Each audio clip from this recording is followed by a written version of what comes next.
Hi there, this is Galen Martling. Today I'm showing an anniversary card using Unity stamps and also Unity dies.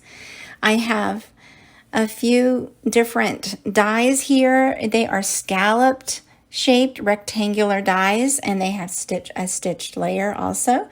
I will list the names of them. Once I know the name, I will list them in the details. And I also have stamps and coordinating dies. The title is I Did, I Do, I Will stamps, and also the coordinating die for that. I also use one of those people floral stamp for the corner. Now, here are the 4 layering dies. I'm not sure the name again, but I will notate that. I am using the 2 larger ones. It has an outer scalloped layer and an inner stitched layer for these. And you can use them on their own, or you can layer them together, all of them together, or just a few at a time. I'm using 2. And so on this top layer, that's the smallest of the one I'm using today, I'm going to stamp on that later on. I also wanted an accent panel. So on the scallop, the largest one is on color cardstock. And so for the storage, I like to use a magnetic sheet for my die cutting storage, my die storage. And I also use the Avery L plastic stamp storage pocket. I store my dies in those and also my stamps in the pockets. And so I will try to also link where I got those. Amazon is a good place. Simon Says Stamp is another. But I will link where I usually shop for them. And so now for the stamping, I use the original Misty.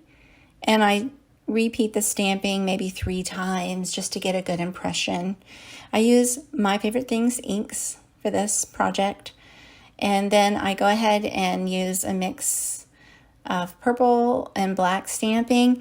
The flower is stamped with Copic friendly ink just so it sets perfectly. I wanted to go ahead and heat set it as well.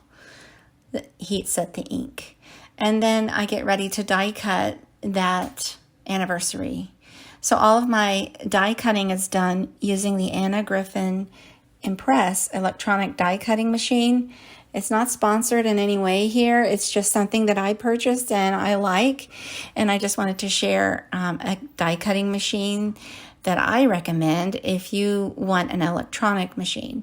I also have the Cuttlebug, which is a portable die cutting machine that works great. I saved it just in case there's any problems with the electronic one. I just want to back up.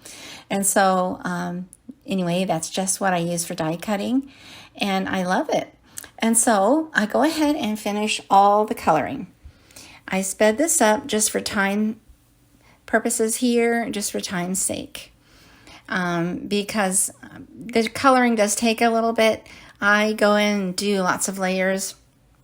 Sometimes I go over it again a couple of times until I'm happy with the look.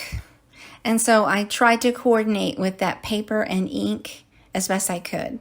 And that I tend to decide on what colors I want, and then I get whatever paper I'm going to use or embellishments that I want to use, or even the theme I take into consideration, and then I go with those colors and I try to coordinate the colors throughout. And I just love the look at the end with that effect. So this is going to be really a clean and simple kind of look. I just wanted the flower to be offset in the corner. And I wanted the sentiment to be the primary focus, which these beautiful stamps and dies give a great focal point. They're big sentiments and I just love it. And so I go ahead and use flat double-sided tape for the background layers. And I use foam tape for the sentiment. I only added a little bit of gems there, adhesive gems, just to accent in the same color family. Thanks so much for watching. Please take a moment to subscribe to my channel, like and share if you will, and have a great day.